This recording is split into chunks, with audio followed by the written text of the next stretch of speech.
Bon, alors allons-y pour une deuxième partie à partir d'un dessin déjà préétabli. On n'est pas obligé d'avoir nécessairement les points toujours sur la même ligne. C'est-à-dire, exemple, dans le premier 2/3 de la feuille égale, on peut avoir un point de fuite à droite, okay, qui est dans le premier tiers à partir d'en haut, et à peine la différence, la moitié là, pour le second de gauche. Il n'est pas dit qu'on est obligé de les mettre toujours égales. Alors, on a déjà une plateforme qu'on pourrait dire un balcon, qui est déjà préétabli, et on va lui mettre quelques marches, là, et on va mettre aussi des couleurs un peu plus accentuées afin de démontrer la forme, lui donner du volume, qui donne un peu plus de caractère à notre dessin. Pour ce faire, on va prendre l'échelle 1/20. Alors, si je vais dans mon premier pivot, qui se trouve être le pivot de droite, je vais mettre 250 pour faire un premier giron de galerie, qu'on pourrait appeler, là. Alors, j'y vais comme ça. Alors, je mets 250, comme ça, et je vais lui donner une lignée dans mon pivot de gauche, et je vais lui donner une profondeur. Alors, je vais décider combien je vais mettre environ. Je pourrais mettre comme 1,5 m. Alors, on va tourner comme de l'autre côté. J'arrête ma ligne à 1,5 m. Je reviens encore avec mon pivot de droite, qui est mon point de fuite à droite, et je m'en viens fermer directement à mon cadre de galerie qui est déjà préétabli. Comme ça.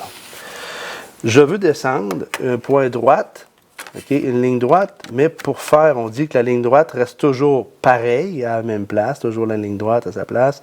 Je ne fais pas donner nécessairement à ma galerie, mais je descends des petites lignes fines de ici comme là pour ma ligne droite et je vais la mesurer avec mon échelle 1,20 et on va lui mettre, exemple, on peut mettre 200 de profondeur. Alors ici, 200 ici comme ça. Je l'ai mesuré une fois, j'ai fait un petit point de rattache. Alors, je m'en viens à mon pivot de gauche, je m'en viens à mon petit point de rattache et je n'ai pas besoin de mesurer dans l'autre partie qui est celle-là.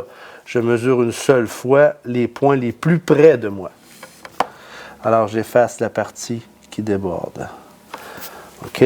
Et ainsi de suite. Je recommence. Je redonne encore 250 à la partie de mon giron, qui se trouve être ma marche. 0, l'échelle 1,20, pardon. Et je m'en viens à mon point. Encore une fois, je viens reporter. Et là, je n'ai pas fait mon giron, mais je sais très bien à peu près où m'arrêter. Donc, à la croisée des deux, mon point de mon premier bas de contre-marche. Je m'en viens fermer, il m'en manque un peu. Et je m'en viens comme ça, le fermer comme ça. Encore une fois, j'ai besoin de faire un vertical, 200 de hauteur, je vais mesurer par la suite. Et je m'en viens fermer, encore une fois, à mon pivot de gauche. Je vais mesurer avant, pardon. Alors, j'ai vraiment 200, oui. Comme ça, et je viens fermer ça. Je vais vouloir faire un arrêt qui se trouve être un appui. Exemple qu'on l'arrêterait après 2 contre-marches. Je fais mon appui. Je m'en viens dépasser là pour la valeur effective du béton. La valeur effective qui se trouve à être dans l'arrêtier de notre contre-marche ici. Elle est là, on appelle la valeur effective. Je veux lui donner un peu de caractère, c'est-à-dire je peux colorer comme ça en mettant un peu d'ombrage sur mes contre-marches. OK.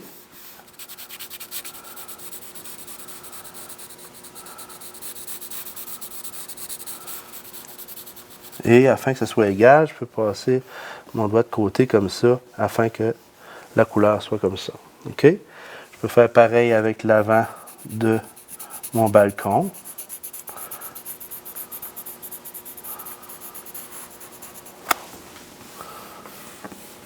Alors, ça nous donne un point de fuite.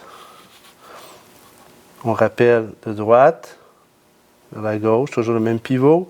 Et le balcon a été fait en même chose, même chacun pour les girons. De l'autre côté, je répète, même chose pour le devant du balcon. Premier bout de contre-marche, deuxième pivot, la contre-marche ici, la marche, contre-marche, et ça se termine comme ça. Bon? Très bien. Parfait. Ouais. Ça donne la couleur, ça donne du caractère un peu, là. Tu n'as pas à dessiner le sol quand tu fais ça? Non. Tu dessines pas Non. le sol? Ce que je pourrais faire, là, par exemple, puis toi, tu vas pouvoir couper. Oui. OK? Et je pourrais lui donner des lignes de cotation. Exemple, à l'échelle 1,20, la ligne d'attache, OK, ne doit en aucun temps toucher à la pièce dont on parle. Alors ici, comme ça peut être entre des lignes obliques ou des points ou directement des flèches. Moi, je préfère, dans le dessin, de faire carrément des lignes obliques. Plus simple et plus rapide à faire. Environ 5 mm de ligne. Et je peux dire que ça a, exemple, 1,2 m. Et pareil pour faire, exemple, mes girons. Je pourrais le faire ici comme ça. Il ne faut pas qu'on touche la pièce. En aucun temps, on touche la pièce. On est rattaché encore à nos points de fuite. Alors, je peux faire une cotation inverse, c'est-à-dire, je place mes lignes de cote, okay, et je place, exemple, 250 entre mes deux lignes de cote. Et je fasse ce que du surplus ici. Et je peux donner une hauteur ici de mes contre-marches qu'on avait parlé d'à 200. Je vais faire ça comme ça, toujours avec ma ligne de point de fuite, toujours. Encore une fois, je vais prononcer